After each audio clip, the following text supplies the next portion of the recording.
Porque, cara, neurociências é um negócio fantástico, cara. É um dos maiores mistérios da vida, né? Cara, eu acho que assim, é um dos maiores mistérios, mas estudar ela traz uma compreensão sobre si mesmo, sobre como nós funcionamos, né, cara, que é fantástica. E além de trazer uma compreensão, eu costumo dizer duas coisas que são muito legais em relação a neurociências. A primeira é que a neurociências é a única ciência que você tem no teu próprio laboratório particular, no meio das tuas orelhas. Então, é a ciência onde você pode testar coisas com baixo recurso. Pode crer, faz sentido. Certo. A segunda coisa é que o conhecimento de neurociências é um conhecimento que pode ser aplicado diretamente no teu cotidiano. Certo? Você não precisa comprar um produto, você não precisa... O que não quer dizer que seja mais fácil, às vezes é mais difícil, mas ele é acessível. E por isso que ele é revolucionário. E talvez por isso que tenha tanta gente querendo saber, né? Por isso que elas sabem que elas vão poder usar. Puta, o cara me ensinou. Então eu tava indo dormir tarde, era por causa disso que o Fábio falou, cara. Eu tava dormindo tarde, não tava conseguindo me concentrar, não tava estudando, não tava rendendo, tava desmotivado. Era isso que tava me ferrando, porque eu achava que não precisava dormir. Uhum. A galera acha que não precisa dormir, você acha o super-homem. Sim, fala assim, não, eu durmo 4 horas e meia toda noite e tô bem. Tô ótimo, tô bem, tá bem louco. É verdade. Porque o cara não consegue relacionar o estresse, a frustração, o foco nas coisas que dão errado no dia a dia com o sono dele. Ele acha que é o mundo que está errado. Faz sentido. O ser humano tem essa tendência, né, de buscar o que está errado fora dele em vez de buscar... Porque não tem dentro e fora.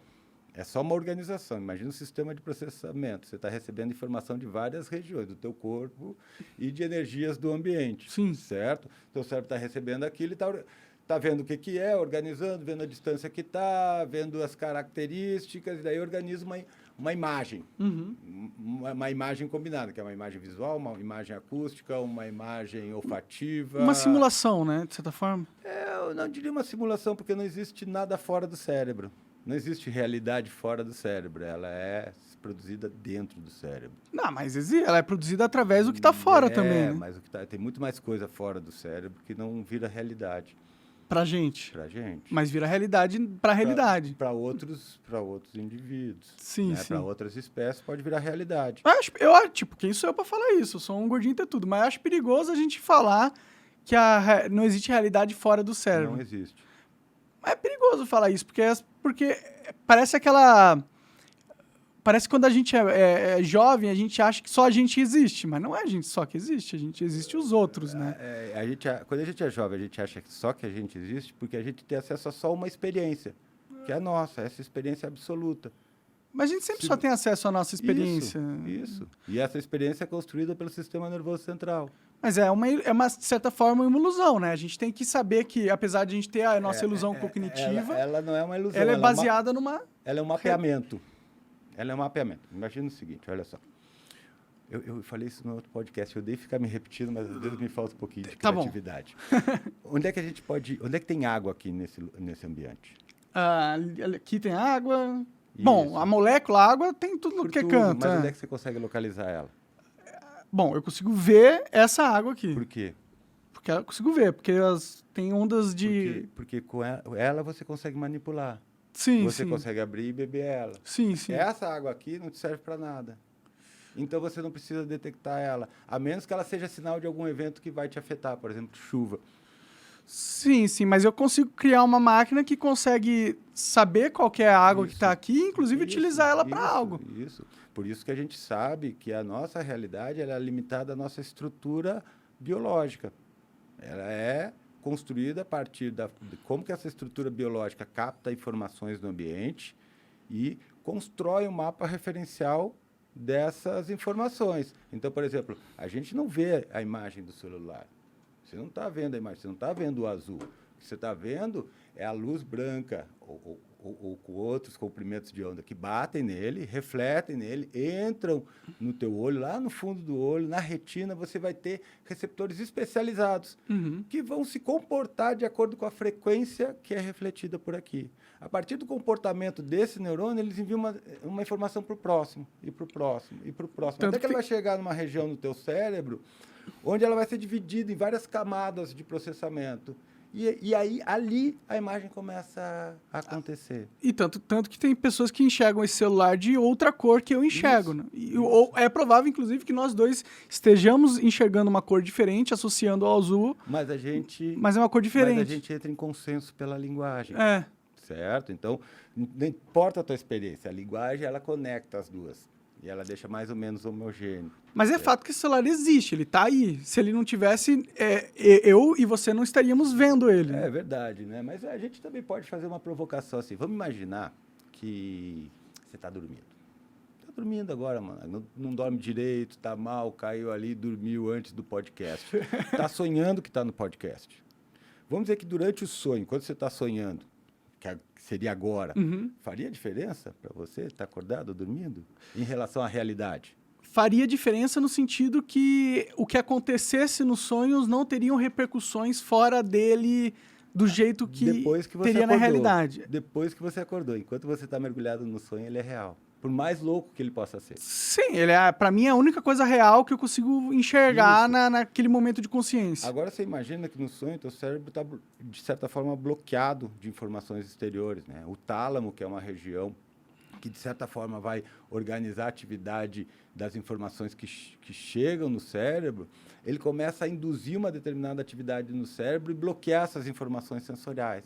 Então, toda a experiência que você está vivendo no sonho é uma experiência que já está, de certa maneira, armazenada na sua cabeça, certo? Então, toda essa experiência, que muitas vezes para nós é real, a ponto de, às vezes, a gente se acordar e ficar chocado com aquilo, é uma experiência que não depende de uma informação externa. Ou melhor, não depende das informações externas que você está recebendo enquanto está dormindo. Ele depende das informações externas prévias que você recebeu, isso, né? Perfeito, exatamente isso. Então, o cérebro construiu uma realidade ali. Sim, com certeza. Não, eu entendo que, de fato, para cada um de nós, a experiência da vida não é uma experiência da realidade mesmo. É uma experiência da realidade misturada com as suposições que a gente faz no nosso cérebro. É uma experiência construída. Existem aspectos consensuais. A gente entrou no consenso que isso daqui é azul independente da nossa experiência, porque a linguagem nos permite isso. E isso é muito legal, porque... E aí vem a questão da responsabilidade da fala que a gente estava falando, né? Porque a gente se conecta pela linguagem. Com a linguagem, eu posso mudar teu estado de humor, eu posso mudar tuas ideias, eu posso controlar o teu comportamento, certo? Posso, claro. Por exemplo, você respondeu por causa do estímulo que eu te dei. A informação que eu te dei foi processada no teu cérebro, surgiu um pensamento que se tornou um padrão de comportamento. E daí você deu essa gemida com um meneio de cabeça. Sim, mas é que o controle pressupõe um nível a mais de só uma reação, entendeu? O controle pressupõe... Bom, você pode realmente controlar a pessoa, pode escravizar uma pessoa e ela vai fazer o que você quiser sob ameaça de morte.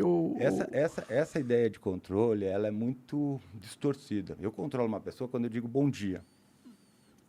Eu digo bom dia para a pessoa, eu já estou controlando ela. Por que você está controlando ela? Porque ela vai responder bom dia para mim. Não necessariamente. Daí tem outros aspectos controlando o comportamento dela, mas geralmente ela vai me dar um bom dia. Se eu passar por você e te der um bom dia, às vezes sem perceber você vai me dar um bom dia, às vezes sem olhar nem na minha cara, mas você vai dar um bom dia. Sim, por educação a gente dá bom dia às outras pessoas que dão bom dia para a gente. Por educação, porque a gente foi treinado.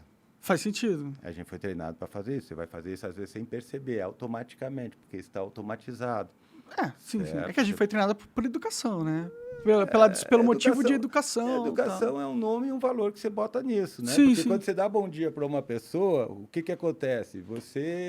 Você ganha o status de pessoa educada, ou seja, um cara que tem um comportamento refinado, um cara que se importa com os outros. Então, isso tem uma consequência positiva para você. Sim. Certo? Então, você acostuma a fazer isso, tanto pelo contexto que antecede isso, alguém te dando bom dia, e pela tua história de educação, que você sabe que dar bom dia é uma coisa que vai fazer com que as pessoas, de alguma forma, simpatizem mais com você. Cria um clima mais agradável entre a sociedade, né? Exatamente. Então, o que a gente tem que entender é que as pessoas sempre controlam umas às outras. Não, tipo, se você quer falar que a gente a gente age muito sobre a reação do externo, com certeza. Isso. A gente age sempre em função da reação de alguma coisa que está vindo fora do sistema nervoso central. Pode ser uma dor de barriga ou pode ser a nossa conversa. Sim. É sempre. Sim, sim. Os estímulos estão sempre controlando o nosso cérebro. Sempre tem um contexto que comanda as nossas respostas. Não é que você tira a resposta do cu. A resposta ela é construída a partir do contexto que você está. É isso que... E aí tem uma coisa que eu já falei também, que eu vou falar de novo. Como é que eu controlo o meu comportamento? Eu controlo o meu comportamento no momento em que eu estou controlando o teu. Porque eu tenho que selecionar o que eu vou falar, eu tenho que selecionar as respostas que eu vou dar, eu tenho que selecionar o efeito que eu acredito que isso vai produzir em você. Nossa, certo? mas isso não é meio difícil demais de fazer? Tipo, A gente faz automaticamente sem perceber. eu até concordo que numa conversa 1-a-1 é mais fácil de fazer. Sim. Mas numa conversa com milhões de pessoas assistindo, é literalmente impossível eu totalmente. controlar a percepção de todo mundo, assim. Mas, por exemplo, imagina o seguinte, você está fazendo, a gente está fazendo uma conversa aqui e aí você abre um chat para falar com os telespectadores. E daí eles fazem uma pergunta ou fazem um comentário. A partir do momento que você sente que tem que responder aquele comentário, seja pelo que o comentário fez, seja porque você tem que responder o número X de comentário, aquilo está controlando o teu comportamento. Verdade. Como você vai responder, né, o que você vai dizer, depende das tuas experiências armazenadas e como você vai combinar elas para dar essa resposta. Então, sempre tem um contexto, você sempre tem limitações, você sempre está, de certa forma, sendo controlado, seja pelas tuas experiências do passado e pelo contexto que está ocorrendo aqui agora. Quando você viu, você já respondeu. Por exemplo, tudo isso que eu estou falando aqui quase que é automático. Eu quase que não penso nisso. Ele vai pulando na minha boca, porque o meu cérebro está lá catando as informações, montando as coisas, jogando para a memória operacional e eu... Sim, sim, sim, total. Não, é uma ilusão acreditar que você realmente está 100% no controle do que acontece com você e da sua vida e da percepção dos outros sobre o que você fala. Isso é uma ilusão completa. Existem limites físicos do que pode ou não acontecer. Tipo, eu não consigo simplesmente pegar essa peça de xadrez aqui e transformar em ouro, de madeira para ouro. Eu não tenho essa capacidade. Não importa o que eu faça neste mundo, eu nunca vou conseguir transformar isso aqui em ouro só com o meu desejo. Então, a gente tem realmente limitações para o que a gente faz. A questão é, hoje em dia na sociedade, essa limitação, ela está crescendo. E ela não é uma limitação natural da natureza, igual eu não consegui transformar isso aqui em ouro. É uma limitação social da sociedade falar, Monark, você não deve pegar essa torre e virar de cabeça para baixo. Aí fala, mas por que eu não posso? Você não pode porque você vai ofender tantas e tantas pessoas. Então não faça isso. Isso é educação. Mas educação pode ser também manipulação e controle. Pode, mas educação também é manipulação e controle. Mas é do bem, né? Em teoria. Não é do bem. É parte do jogo político. Não tem nada do bem. Não existe essa coisa do bem ou do mal. Isso é a gente que classifica as coisas conforme a nossa simpatia. Acontece isso. Você chega para uma criança e você diz para ela, você não pode dar o tapa na cara de alguém. Certo? Fala isso pro Will Smith. Acho que falaram para ele. Falaram.